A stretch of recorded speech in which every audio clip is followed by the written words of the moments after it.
to episode number 153 of the LSR podcast. My name is Matt Brown, joined each and every week by the brightest minds in all of the gaming industry with me. I have Dustin Galker. I have Adam Candy.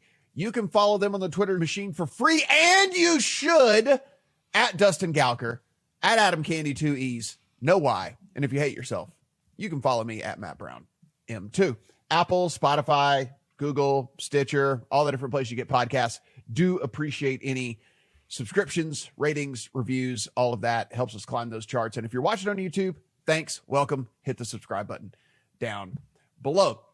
Talk a little bit about some PointsBet news, talk a little bit about North Carolina, see what's going on in Maryland. Of course, we had the state roundup as usual. But Adam, let us kick things off with Major League Baseball and the actual baseball. You know, it wasn't that long ago, Matt, that we were sitting here and having a discussion about the Major League Baseball. And we were talking all about how the Major League Baseball might be 2 Major League Baseballs, might be 3. Who knows? At any given time, who knows which Major League Baseball is actually in play? So now we see news yesterday come out from Major League Baseball that it sent a memo to all 30 clubs about the proper way to muddy the baseball. Proper way to apply that Delaware River branded mud with 2 fingers,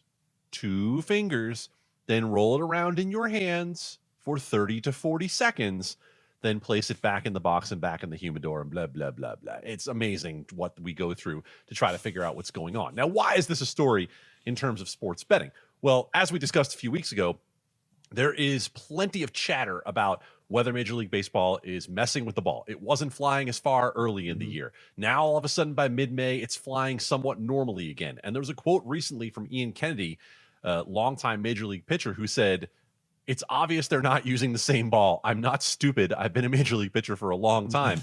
And he was talking about the fact how they started the year with what he believes is 1 ball, and he believes a second ball was introduced at some point during the year. And he said, look, this new ball isn't taking the mud the same way. And we saw Justin Upton recently get beamed and the pitcher come out and say, hey, the problem here is I can't control this ball. Like I don't have a handle on this baseball. And so Major League Baseball is trying to get uniformity in how the mud is applied. But the point is, we have an article up at Legal Sports Report right now, just published today by Brad Allen, in which he talked to some sportsbook folks in Las Vegas. He talked to some baseball bettors. And the takeaway from all of it is they're losing confidence in Major League Baseball. One particular handicapper said, I myself am having a crisis of confidence in my own numbers because for the last 2 seasons, I can't trust what's worked for me for a long time. And that suggests that Major League Baseball, which has 12 different sportsbook partners, is not being on the up and up with everyone about what they're doing with the ball. We spoke to a source close to MLB. That source blamed it largely on the humidors and the effect of those. I don't know that that can be discounted as part of the effect, but it's certainly not the entirety of it if you listen to what's being said by those in the know around the game. You know, Dustin, and just to compare this to other sports, if we were sitting here and we were talking about football, God forbid, there would be some sort of something going on with football. It would be like basically if you went from stadium to stadium and the footballs were different. Like the home field advantage would be so great in the fact that you got to play with your home football as compared to, a road football essentially or whatever. There's just a lot here whenever we start to talk about, again, just as sports leagues embrace this, as sports leagues invite us to come in and sports bet and all the things like that responsibly. There has to be on their end as well, at least a second level or third level of thought here. Like they need to layer this down to where they start thinking about, hey, look, as part of all of this, what comes along is the consistency factor and what can we do to play a role in that? Absolutely. It's not a one-way street where sports books are just beholden to you in terms of integrity. You're taking on all these partners. You should be working with them as well and being as transparent and honest as possible. Again, I'm a broken record. If you maybe half the podcast I've probably talked about this issue, but the leagues have for years told us that sports betting is the biggest risk to their game. In fact, it's the biggest risk to integrity. In fact, MLB is just, we're screwing around here, have no idea what ball is being used at any given time, whether the ball is being changed, how it's being changed.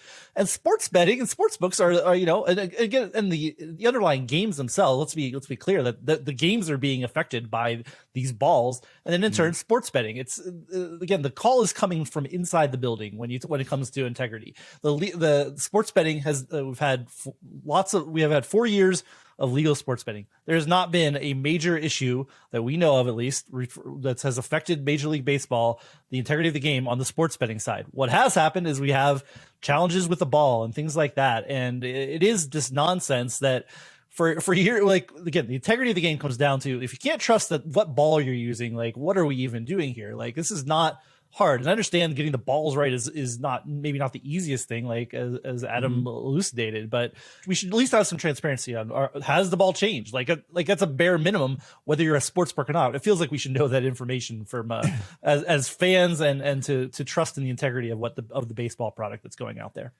And Adam, what it does come down to really and truly is it is an onus on these guys as well, just from a product standpoint. I mean, we're talking about, I mentioned football, but what about basketball for sure, right? Like, what if every night you stepped into the gym and it was a different ball you were shooting? The game on a night to night basis would fluctuate so incredibly heavily that the outrage would be unbelievable if we were playing with different basketballs on a week to week basis. Like, they go into a gym one day and they're like, oh, this is a different ball. And you go into the next one, oh, this ball's different than the one last week. This baseball issue, I know that it seems like we're harping on something and people are going like, oh my God, how old are you people caring about what ball they're using? But it really does. I mean, it's the product that they're putting out there from a consistency standpoint, from a sports betting standpoint, all interlocked and tied together. This is about your money in the end. If you think we're old men yelling at clouds, we're yelling about your money. Because let's say you went out there and you placed a bet on the total in the Yankees-Rays game tonight, and you watch what I did last night, where Aaron Judge blasts a ball into the sky, and you think the game is tied at 5. You think we're about to get run number 10 in this game. Maybe you've bet a live total that's going to be over that.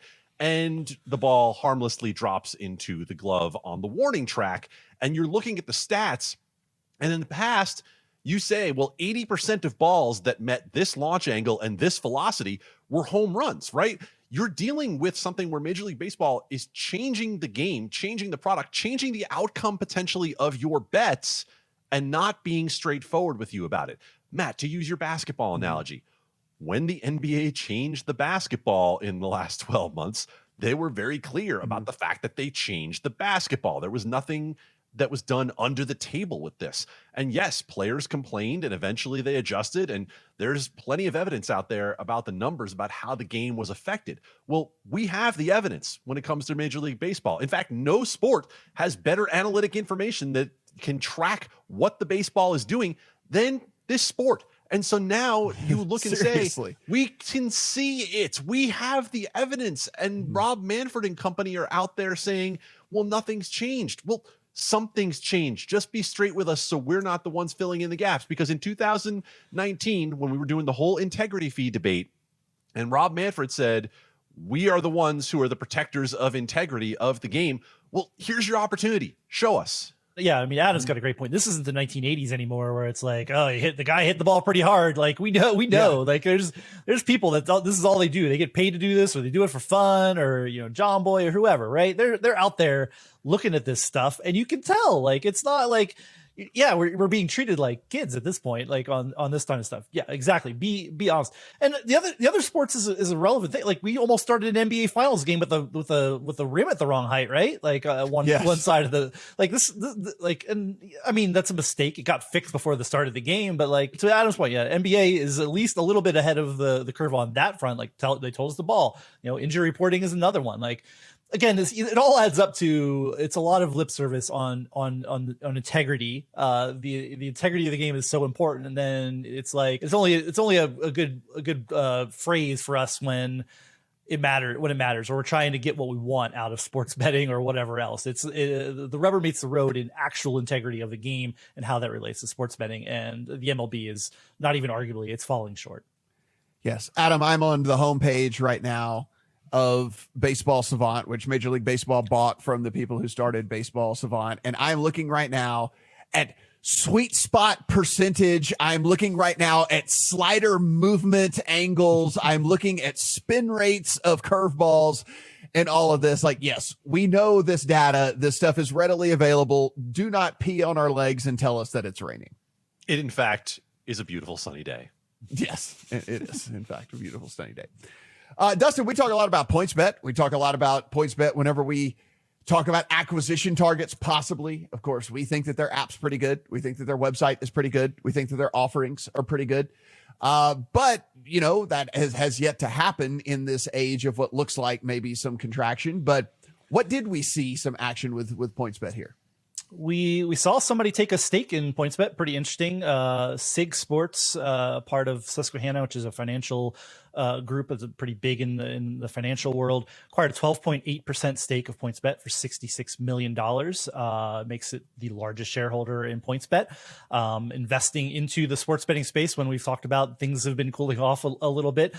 This is to really, it looks like to develop the in-play product, to work with Nelly Analytics, which is a subsidiary of SIG, if I'm getting that right, to work on the in-play product for PointsBet, which is arguably already one of probably the leader or close to it in live betting and what is out there in the U.S. market right now. So they're looking to leverage this to create an even more vibrant market, to get to a point where they say they have 100% uptime on live game markets, for at least for NFL, which would be crazy. As we all know, we all get the spinny circle or markets are down. If you're approaching 100%, man, that's a good product. If that's a really an achievable target for them, then this deal makes a lot of sense, because then you're going to have the best live betting product out there in the U.S. market, and it won't be close if you can achieve that. So really interesting just to see, you know, after I think we just talk about there's a cooling in investment in this space right now, and we see somebody again a subsidiary of a large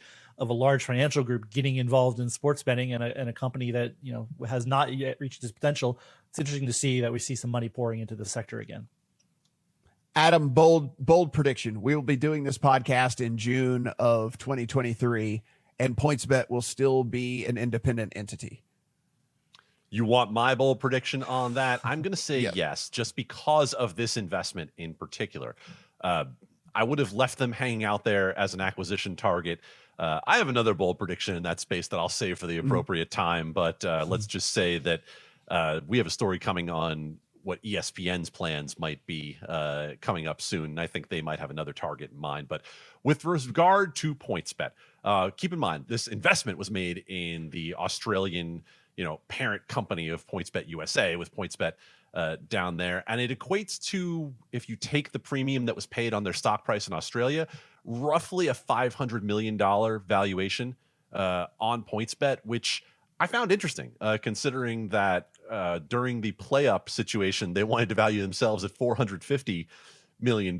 So let me tell you a little secret. If play-up is really worth $450 million, PointsBet's worth a little more than 500, because PointsBet actually has some proof of concept out there. And look, for as many L's as I take on this podcast on predictions, I believe at one point prior to 2021, I think I said Barstool was going to be the third largest sports book in the country by the end of the year. That was an L.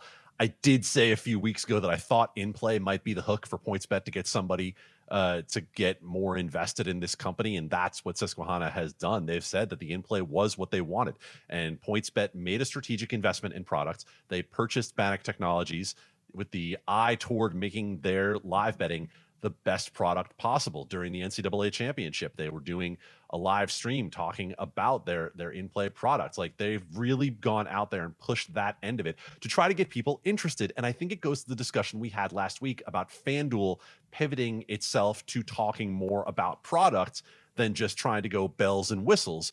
And we've said forever, if there's a way a company can differentiate itself, that might be its long-term path, even if that long-term path is toward a better valuation for being acquired down the road. Maybe if it doesn't mean PointsBet lasts for another 2, 4, 5 years, that maybe it means that they get a better price if they ultimately are acquired. So I think when we look at this deal in particular, we look at the fact that Susquehanna, which is owned by Jeffrey Yaz, a major political donor and man who has had a lot of interest in sports betting for a long time. We look and see he might be the kind of guy who might want to go deeper in with PointsBet down the line. And I think that the fact that they, a very well-respected financial group, made this investment in PointsBet shows that there is some sustainability to what PointsBet is doing, at least in that in-play area where they were interested.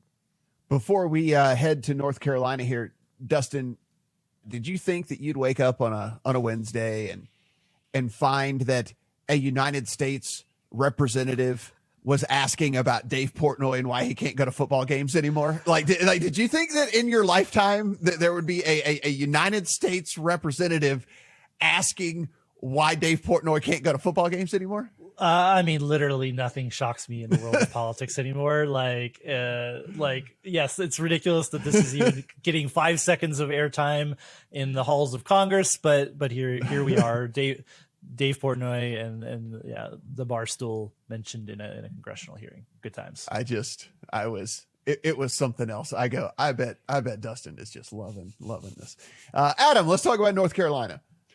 North Carolina getting some love from us today because it's actually, as we're recording the podcast on Wednesday, that this bill is on the move.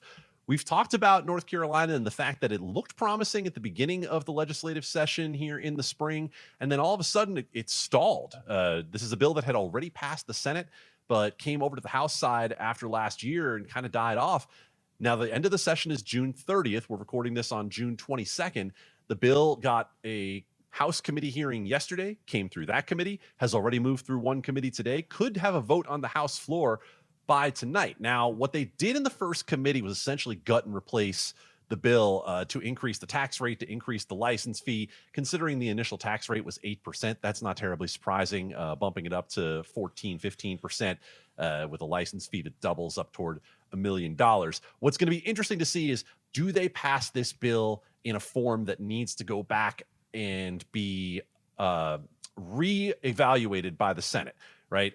We think that there might be only one of the two bills. That's what our Pat Evans, who's been following this the entire time, thinks only one of the two bills is going to need Senate approval for its changes. But the fact that this is on the move with 8 days left in the session, we're thinking that North Carolina has a pretty good shot of passing mobile sports betting here this year. And honestly, we've gone from thinking this looks like a relatively good possibility to thinking that it was dead entirely, to now looking at it again and thinking it seems like it is a favorite to pass. Dustin, I actually have a friend that lives in Baltimore. And so before it was all my friends from Louisiana who were texting me all the time saying, hey, when's this going to happen? What's going on here? When are we going to be able to do this? Et cetera, et cetera, et cetera. Well, we know Louisiana is up and running. My friend in Baltimore does always, check in about every 10 days, I'd say 3 times a month, and go, what's going on here? Do we have anything to tell him?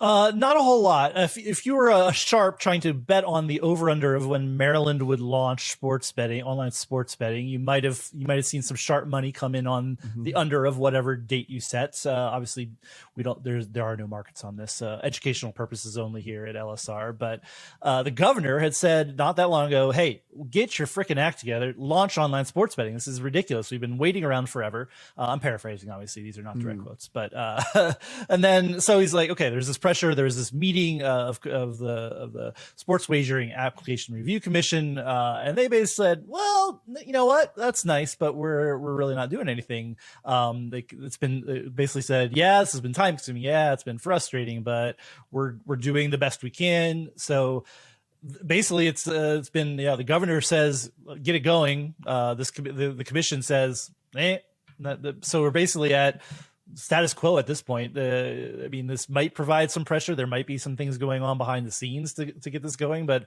at this point, we're still we don't even have a launch date. We don't have really a path forward for exactly how Maryland's going to roll out online sports betting. I mean, yeah, after the governor had talked, we thought, oh, maybe there's a chance this year because, if the governor is getting involved, maybe that makes a difference. And so far, that has not been the case. And we're back to kind of almost square one with Maryland and just waiting to see what they say and how they actually roll out online sports betting. So doesn't look good for this year, and doesn't even look good for the Super Bowl necessarily. So right now the smart money is sometime later in 2023. So plan your trips to Vegas now, everyone in Maryland. You're not going to be able to do it from the privacy of your own home. So just come on out. We got a lot of casinos with a lot of hotel rooms. Adam, this is one of those. This is why people should subscribe to the YouTube channel, because they can see us give just the shrug emoji here. You know, I mean, that's what this is. Well, they can also see my disappointed face that I'm not able to get any action down at Bet Gowker on when Maryland will go live. The problem is the book stopped taking any sort of wagers because it's holding too much liability on California passing something if San Diego falls off into the ocean. It is. It is. I just can't afford. Yeah, I'm over leveraged. It's true. Yeah, he needs to be able to dump some of this liability at another book or something like that. But I digress. All right, Adam, take us home here with a state roundup. Well, as much as Maryland is flummoxing people with whether or not it'll actually get anything done, we are seeing the trickle start in Ohio of sports betting applications coming in. We saw BetMGM and PointsBet both get the first 2 applications in the door for sports betting in Ohio. They were your Black Friday campers waiting outside the shop. They were the ones who got the first applications in. That, of course, doesn't mean they will be launching ahead of everyone else. It just means that they will be processed likely at the front of that pile. Ohio is still planning on starting its sports betting on January 1st of 2023. We, of course, expect many more names to come down the pipeline for getting in on what will be the largest market to launch. Not necessarily in 2022, but as close as is possible. Massachusetts, we continue to check in to see what's going on. The conference committee negotiations are kind of happening in private right now. Matthew Waters has been following that story very closely for us over at Legal Sports Report. He got a quote from one of the conference committee appointees basically saying, yeah, we're working on it and we'll try to get back to you as soon as possible. They have until July 31st to get something done. So as we know, deadlines tend to spur action. We're not really on the hot seat quite yet in Massachusetts, but keep in mind, those are some major differences that they're trying to work out between the House, which has been accepting of sports betting, and the Senate, which has kind of been shoved unwillingly into the sports betting fray and passed a prohibitive tax rate, restrictive environment with no college sports, and ban on sportsbook advertising in terms of local TV that looks like it would be very difficult to enforce. So we've got our fingers on that Massachusetts pulse, keeping an eye on what's going on in Ohio. And of course, follow at LSP Report on Twitter for everything going on in North Carolina here today. Guys, everything we talk about here on the podcast, you can find over on legalsportsreport.com. So take in all the great words Adam and company are putting up on the site. Over there, of course, Apple, Spotify, Stitcher, Google. If you want to go in, subscribe, rate, and review, those are all appreciated. If you're watching on YouTube, hit that subscribe button. That helps a ton as well. You can follow Dustin on the Twitter machine at Dustin Gowker. You can follow Adam Candy on the Twitter machine at Adam Candy 2E's. No why. For Dustin, for Adam, I'm Matt. Talk to you guys next week.